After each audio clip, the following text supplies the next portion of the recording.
Hello everyone, स्वागत है आप सभी लोगों का एसीसी डिफेंस एकेडमी के एक नई वीडियो के ऊपर।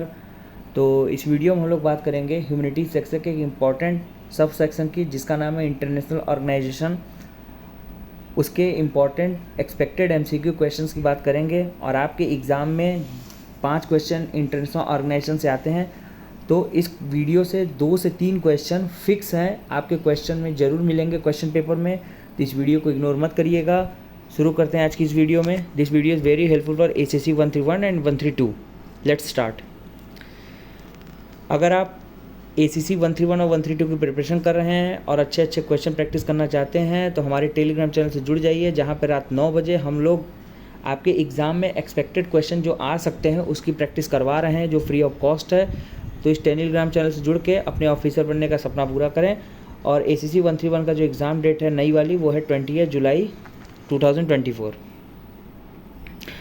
The headquarter of the world trade organisation is situated in. मैंने आपको अभी पिछले वीडियो जो इंटरनेशनल ऑर्गेनाइजेशन की मिली है उसमें मैंने आपको बताया था कि वर्ल्ड ट्रेड ऑर्गेनाइजेशन का जो पुराना नाम था वो था jet, general agreement on tariff and trade. ठीक है, 1948 में वो बनाया गया था, लेकिन 1 जनवरी 1995 1 जनवरी 1995 को जेट का नाम बदल के कर दिया गया WTO, वर्ल्ड ट्रेड ऑर्गेनाइजेशन। और इसका जो हेडक्वार्टर था वो था जिनेवा, स्विट्ज़रलैंड। एक चीज़ और बता रहा हूँ, बिटवीन टू नेशन ट्रेड कैसे होना चाहिए, इंटरनेशनल ट्रेड लॉ क्या होने चाहिए, फ्री फेयर ट्रेड कैसे होना चाहिए विद सिक्योरिटी, उसकी चर्चा हम लोग इसमें करते हैं। वर्ल्ड ट्रेड ऑर्गेनाइजेशन उसका काम होता है देखना। तो इसका जो हेडक्वार्टर है वो जिनेवा, स्विट्ज़रलैंड है। ठीक, बेसिक इन्फॉर्मेशन मैंने सारी दी थी, इससे बाहर क्वेश्चन नहीं आता है आपके एग्जाम में। United Nation officially came into exist on the 24 October 1945 after the second world war. ठीक है, सेकेंड वर्ल्ड वॉर के बाद एक प्लेटफॉर्म की ज़रूरत पड़ी जहाँ पे कोई भी देश अपनी बात रख सकता है और वैश्विक लेवल पे वो चीज़ सुनी जाएगी। तो वो एक ऐसा मंच तैयार किया गया, वो था यूनाइटेड नेशन सिक्योरिटी काउंसिल। ठीक है, तो यूनाइटेड नेशन का जो एग्जिस्टेंस हुआ था वो after the second world war, कि विश्व में कहीं पे भी सेकेंड वर्ल्ड वॉर जैसा वॉर न हो पाए, उस चीज़ को ध्यान रखना का काम यूनाइटेड नेशन दिया गया, जो 24 अक्टूबर 1945 को ऑफिशियली एग्जिस्टेंस में आ गया। ठीक, ये क्वेश्चन आपके एग्जाम में पूछा भी गया है, जिस बात को ध्यान रखिएगा। हेडक्वार्टर ऑफ द यूरोपीय यूनियन सिचुएटेड। यूरोपीय यूनियन का हेडक्वार्टर कहाँ पे? बेल्जियम, ब्रुसेल में पड़ता है। ठीक, और नाटो का भी वहीं पड़ता है जहाँ तक मैंने आपको बताया था, नॉर्थ अटलांटिक ट्रीटी ऑर्गेनाइजेशन। ये एक मिलिट्री पैक्ट था। आगे बढ़ते हैं। The headquarter of the world health organization. कोविड-19 को आप लोगों ने सुना होगा, सब पूरा विश्व इससे प्रभावित था। चाइना से निकला हुआ एक वायरस पूरे विश्व में तबाही मचा देता है। तो वर्ल्ड हेल्थ ऑर्गेनाइजेशन का काम ही यही है कि वैश्विक लेवल पे एक जो भी डिजीज़ हैं, जो भी नई मेडिसिन की जानकारी है, वो सब का जानकारी देना और नए वीडियोस को, नए स्पीशीज़ को, नए पैंडमिक को डिक्लेयर करना, उसको कंट्रोल करने का काम WHO का है। WHO के इस्टेब्लिशमेंट जो है, ये हेडक्वार्टर जो है जिनेवा में पड़ता है। ठीक, आपको मैंने बहुत बार बताया WHO का इस्टेब्लिशमेंट। कमेंट करके बताइएगा WHO का इस्टेब्लिशमेंट कब हुआ था। IBRD is also known as, IBRD जो है international bank for reconstruction and development, ये एक ब्रांच है। कहाँ की ब्रांच है? वर्ल्ड बैंक की। वर्ल्ड बैंक की ब्रांच ये कैसे है?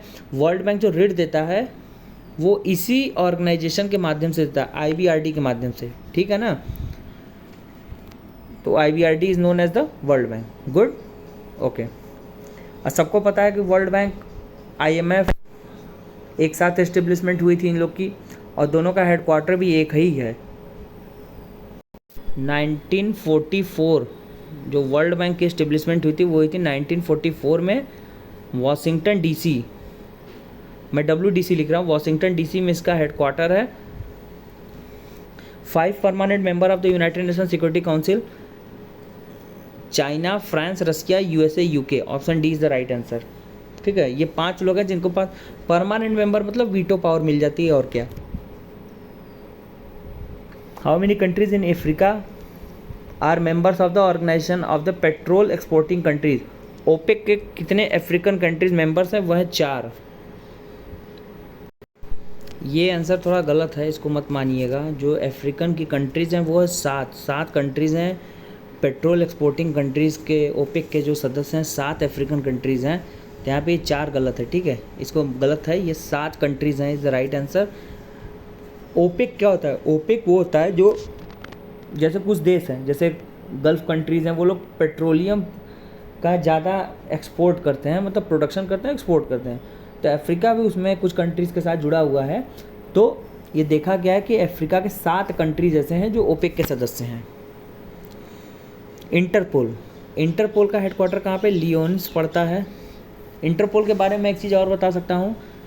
इंटरपोल का काम क्या है? इंटरपोल का काम ये है कि देखो, जैसे जो इंटरनेशनल क्रिमिनल होते हैं, ठीक है, जो जिनकी तलाश मल्टीपल कंट्रीज़ को होती हैं, मतलब 1 या 2, 3, 4 कंट्रीज़ में जो वांटेड होता है, तो स्टेट पुलिस और कोई पुलिस तो खोज नहीं पाएगी, तो उनको खोजने का जो इंटेलिजेंस का काम करती है वो होती है इंटरपोल, ठीक है। तो इंटरपोल का जो हेडक्वार्टर वो लियोन्स में पड़ता है। Official language of the United nation Arabic है यार, ठीक। World trade organisation is situated in the year of the 1995 में 1 जनवरी। Which one of the following are having the headquarter in Geneva?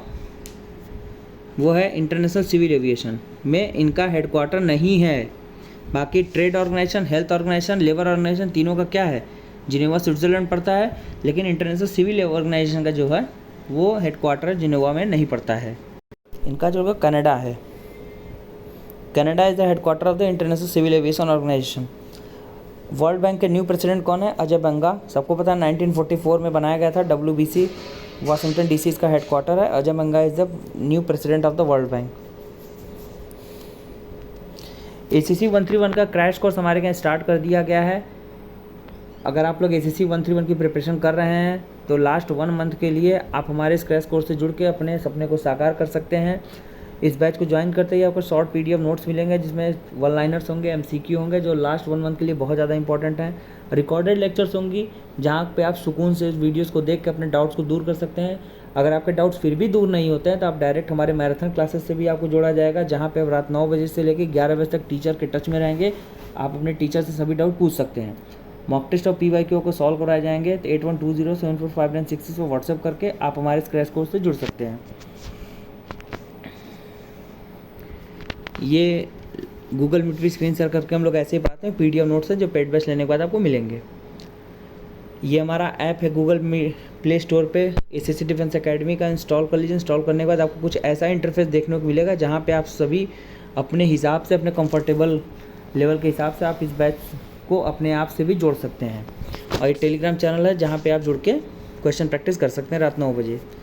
और ये बुकलेट्स हैं जो प्रिंट फॉर्म में आपकी यूनिट एड्रेस पे या आपको प्रेफरेबल करस्पॉन्डिंग एड्रेस पे पहुंचाई जाएंगी। तो ACC के बुकलेट, थ्योरी, MCQ, 1 लाइनर सभी कुछ आपको मिलेंगे। तो 8120745966 पर ACC बुकलेट्स को आप ऑर्डर कर सकते हैं और अपने यूनिट एड्रेस पे ऑर्डर करवा सकते हैं, जो प्रिंट फॉर्म में fully updated according to your syllabus and according to your examination level आपको प्रोवाइड कराई जाएंगी।